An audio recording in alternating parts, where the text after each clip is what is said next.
तिरंगा यात्रा दरमियान देशभक्तिना रंगे रंगाયું સિદ્ધપુર ખાતેથી તિરંગા યાત્રાને લીલી ઝંડી બતાવીને પ્રસ્થાન કરાવતા કેબિનેટ મંત્રી બળવંતસિંહ રાજપૂત તિરંગા યાત્રા દરમિયાન વંદે માતરમ અને ભારત માતા કી જયના જયઘોષથી સિદ્ધપુર ગુંજી ઉઠ્યું હતું।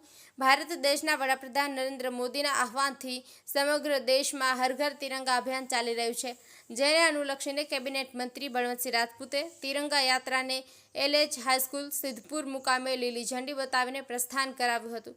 વહીવટી તંત્રના નેજા હેઠળ નીકળેલી તિરંગા યાત્રાનું આયોજન કરવામાં આવ્યું, જેમાં મોટી સંખ્યામાં સ્થાનિક લોકો, વિદ્યાર્થીઓ, બાળકો, બાલિકાઓ વગેરે જોડાયા હતા।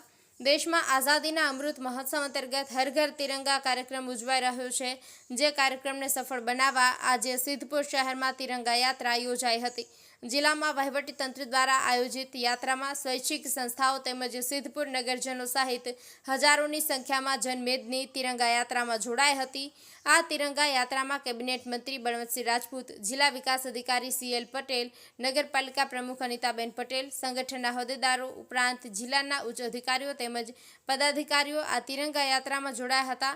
આમ પદાધિકારીઓ તિરંગા યાત્રામાં સહભાગી બનીને રેલીનો જુસ્સો વધાર્યો હતો।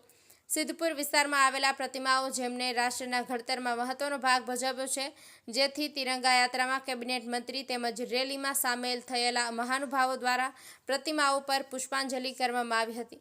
સિદ્ધપુરની LS હાઈસ્કૂલથી શરૂ થયેલી આ તિરંગા યાત્રામાં પાટણની સ્વૈચ્છિક સંસ્થાઓ, વિદ્યાર્થીઓ તેમજ હજારોની સંખ્યામાં સ્થાનિક લોકો જોડાયા હતા।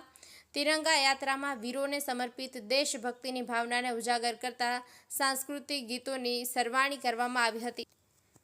Rajubhai D Patel, news of Patan.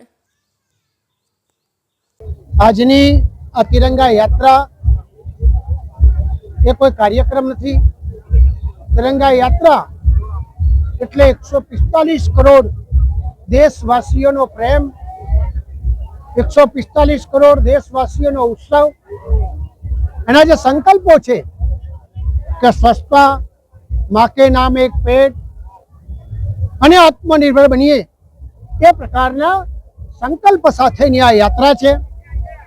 આપણે 78 વર્ષ પૂરા કરીને 79માં વર્ષે સ્વતંત્રતા દિવસ ઉજવવાના છીએ, ત્યારે આપણે સૌ સાથે મળીને સંકલ્પ કરીએ કે વિશ્વની જે પરિસ્થિતિ છે અને ઓપરેશન સિંદૂર બાદ દેશે જે સફળતા પ્રાપ્ત કરી છે અને અનુલક્ષીને એક સંકલ્પ લઈએ કે લોકલ ફોર વોકલ, એટલે આપણા દેશમાં જેને પસીનો પાડ્યો હોય એવી જ વસ્તુઓ આપણા દેશવાસીઓ ઉપયોગ કરે અને આપણે આત્મનિર્ભર બનીએ, એ સંકલ્પ સાથે આજે યાત્રાનો દરેક વ્યક્તિ જે આમાં જોડાયો છે એમને હું ખૂબ અભિનંદન આપું છું અને આ સંકલ્પ ઠેઠ સુધી પહોંચાડે એવી વિનંતી કરું છું।